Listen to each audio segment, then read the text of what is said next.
Mamaearth, an Indian D2C unicorn, a company that's planning to IPO at a $3 billion valuation, a brand that's growing faster than anyone expected, a venture started by a mom and a father. See, this couple was well off. She was an artist. I was an artist before that. Very happy, right? Painting, having a studio, selling my work nationally, internationally. He worked at Coca-Cola. Last job was actually Coca-Cola. I was heading brand Coke for India, Sri Lanka, Nepal, and Bangladesh. But then something happened. We had our son, Agastya, our first son, and he was born with a certain skin condition where a lot of Indian products that we were using on him did not suit him. And their son wasn't alone here. Most brands here end up adding chemicals which are harmful for babies just because these are cheap.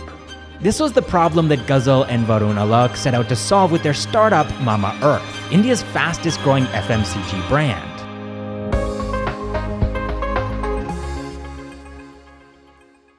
So before we get started here, this video is made in collaboration with a junior VC, and you can find a link to their YouTube channel in the description down below. The story of Mamaearth began when Ghazal and Varun Alagh had Agastya, their first child. Agastya was born with a skin condition called eczema, which causes skin to become dry, itchy, and easily inflamed. And back in 2014 and 2015, pretty much all of the skincare products here in India contained parabens, sulfate, bleach, and other toxic ingredients. Even the products designed specifically for babies had these. And so when Ghazal and Varun applied these products to their son's skin, it was physically painful for him because of his eczema.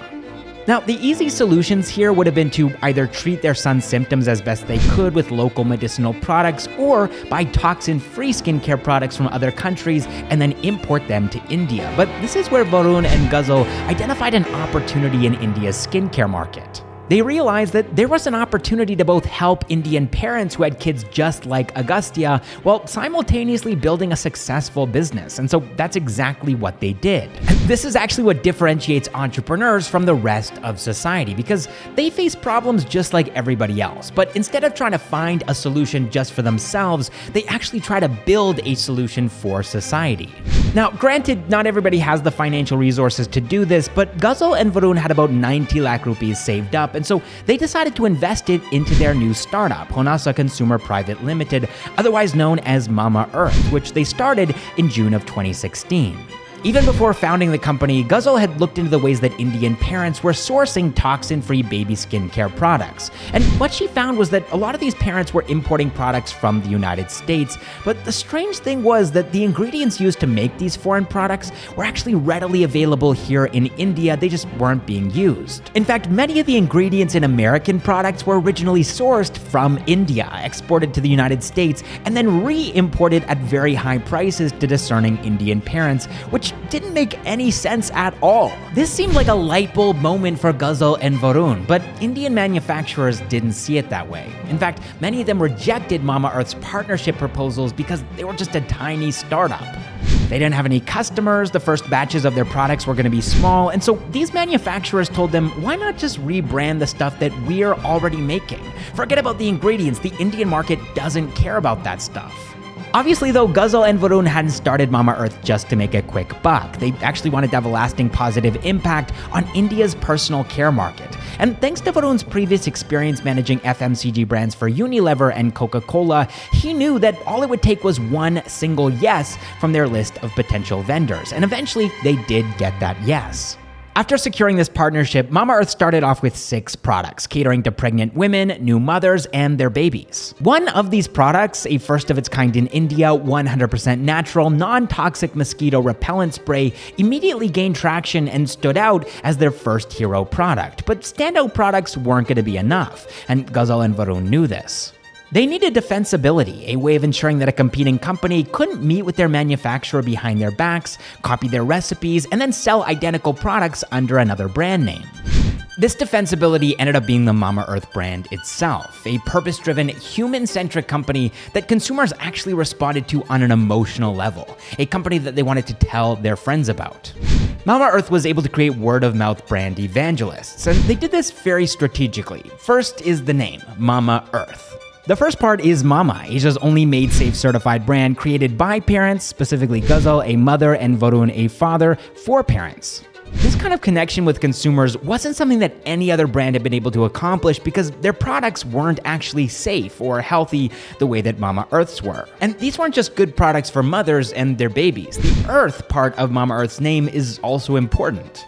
Pollution and litter are also huge problems in India, and so by recycling plastic, Mamaearth was actively trying to be a solution to the problem rather than a contributor.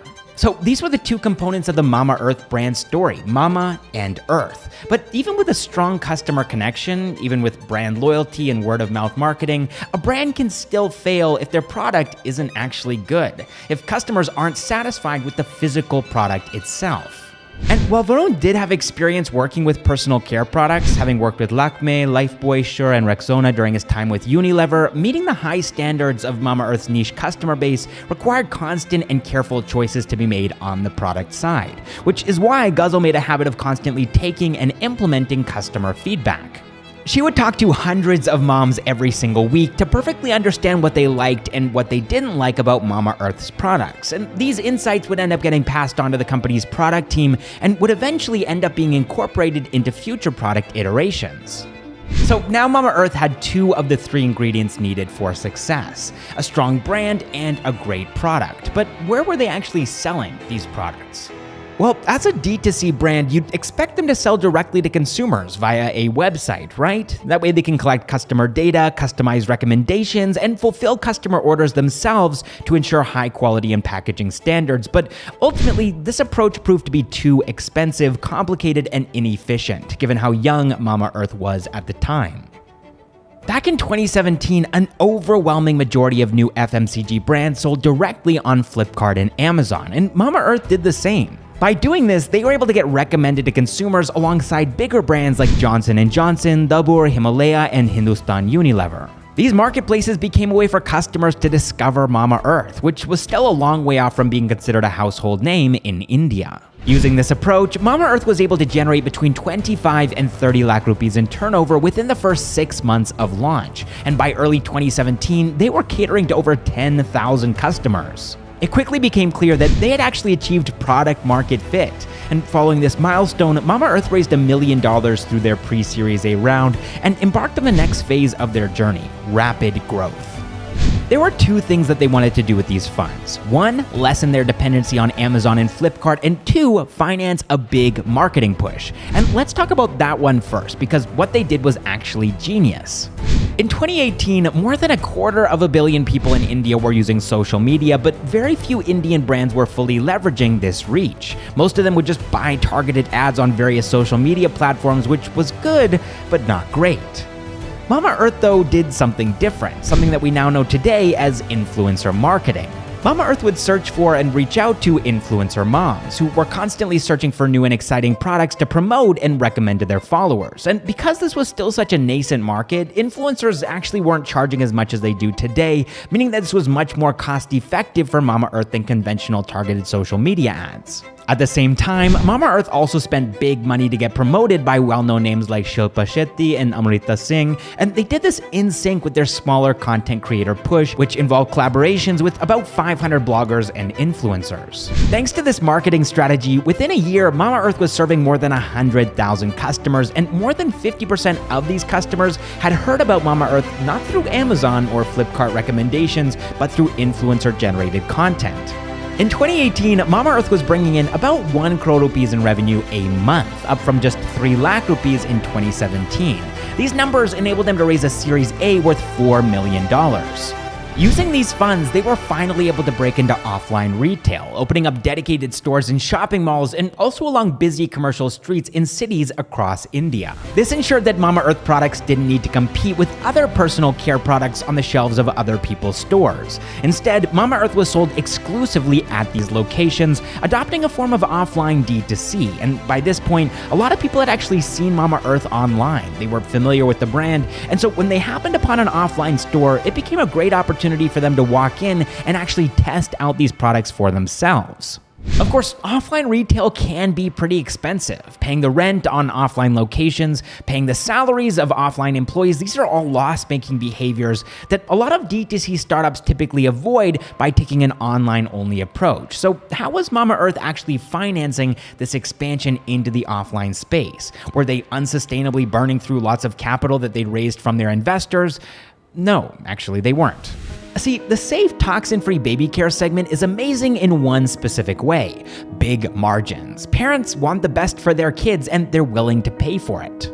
As a result, Mamaearth's gross margins were close to 65% by 2019, one of the highest in the industry. And thanks to this, Mamaearth took just 3 years to reach an annual revenue of 100 crore rupees, making it the fastest FMCG company to do so in India ever.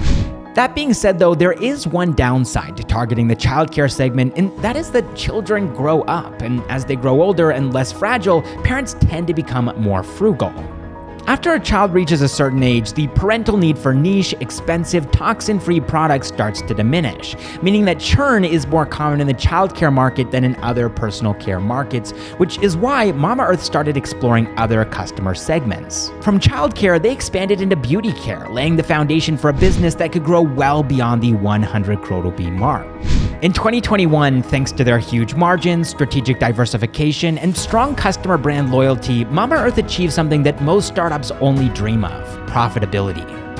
Specifically, in the financial year of 2021, they recorded a post-tax profit of 24.6 crore rupees on revenue of 461 crore rupees. And after raising a venture round towards the end of 2021, they officially became a unicorn. The foundations of Mamaearth's business are very, very strong. They're growing quickly, they're profitable, and they're planning on going public in 2023 at a $3 billion valuation. And I wouldn't be surprised if this is one of the most successful Indian startup IPOs in history. They have a ton of goodwill from customers, their financials are strong, and they have a bright future ahead of them. And so as an investor, Mamaearth is a clear winner.